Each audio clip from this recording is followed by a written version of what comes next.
And Cyndaquil grew to level 14, which means he will get to level up. No, he got a level up. He will evolve even. You always know it's gone quite wrong when that happens. And now these guys, these are the elite sages, because they have Hoot-Hoots. And yes, burn! I think there's like a 10% chance Ember will burn. I always like it when my starter gets its like signature move, or not a signature move, but a move that's its type, because it's always really frustrating using Tackle or Scratch or some other shit. So yeah, I think I've rambled pretty well here. So, Cyndaquil's evolving! Isn't it cute? One thing that was noted to me recently, which I found quite amazing, is that all the fire starters in Pokemon represent one of the animals in the Chinese New Year, I think.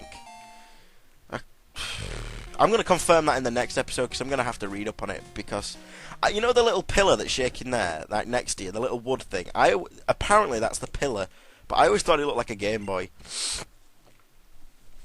Anyway, that's the Elder, and of course CST has defeated him before, and he's saying that Pokemons aren't tools of war, even though they are.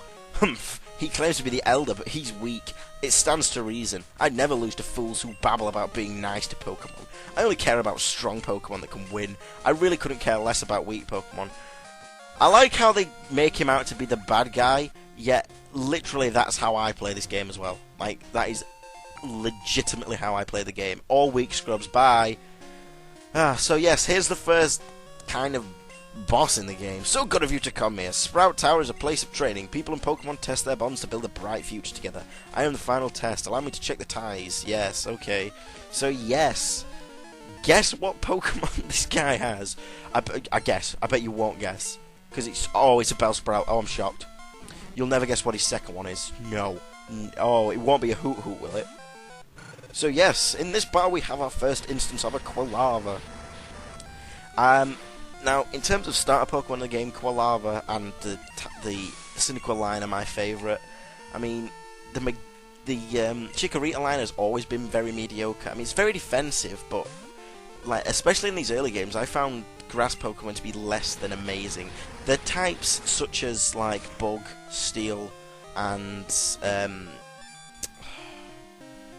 Fighting type that have very much improved since the game's evolved, ironically. So I never really used the grass starter, apart from in Pokemon Blue, because it's the best starter by far. And then there's the Totodile range, which is very annoying, because in this game, all water moves are special type, because the physical special split hadn't happened, and so yeah, all water moves are special type, and the predominant stat that's the highest for Totodile is his attack. Literally meaning he is completely useless-ish.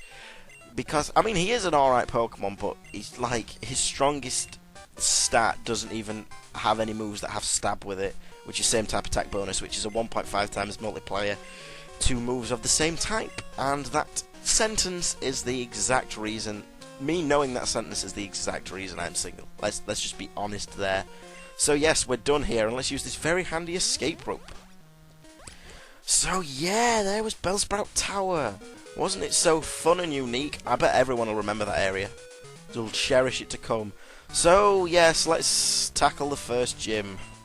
So, this is the first gym. A gym that always had a special place in my heart as a child, as the gym leader is named Faulkner. My last name being Faulkner, derived from Falconer, as is Faulkner's name. So, lots of fun there. Now, with the name Falconer or Faulkner, he is predominantly he is a bird-type gym leader. Well, a normal, the flying-type gym leader. There is no such thing as a bird-type, although in the original Pokemon Beta, the flying-type was called the bird-type, but in the end they changed it. Right at the end they changed it, and if you catch a Masingo, it will actually be a normal bird-type, because that's how they got him out of the game. So there's a little fun fact for you about Masingo. Yay, we've defeated Birdkeeper Abe. This can't be true! And now we've got this guy to deal with. the key word is guts. Those here are training night and day to become Pokemon Bird Masters. Yeah, so now we've got this guy to deal with. So as I was speaking of the 3DS in the last episode, I would like to know what people's, if they have a 3DS, what their favourite 3DS game is. Now, at the moment, mine's Fire Emblem Awakening, but beforehand, it was The Legend of Zelda Ocarina of Time 3D. Now, as a child, I was always a PS1 kid. I grew up with the PS1, and the games I grew up with were the Final Fantasy 7s, the Spyros, the Crash Bandicoots.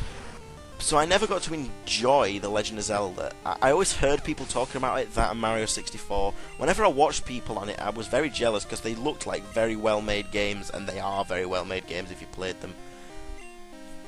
But I never really got to experience it, which was always a shame to me. And I bought The Legend of Zelda Ocarina of Time, like, literally straight away when I got my 3DS, and I've just got to say, it is a damn good game, and it's a really beautiful game. Like, if any of you are fans of adventure games, you should really play that. Another really good Zelda game is Link's Awakening, which I got from the 3DS eShop, which I may even consider Let's Playing one day, but let's not jinx me ever finishing this Let's Play. Let's concentrate on finishing one before we start loads of others, because that's probably the best thing to do. Yeah, I thought I'd get a hop up a bit of XP. Right, and now we'll take down Faulkner. I'm Faulkner, the Violet Pokemon Gym Leader. People say you can clip flying-type Pokemon wings with a jolt of electricity. I won't allow such insults to bird Pokemon. I'll show you the real power of the magnificent bird Pokemon.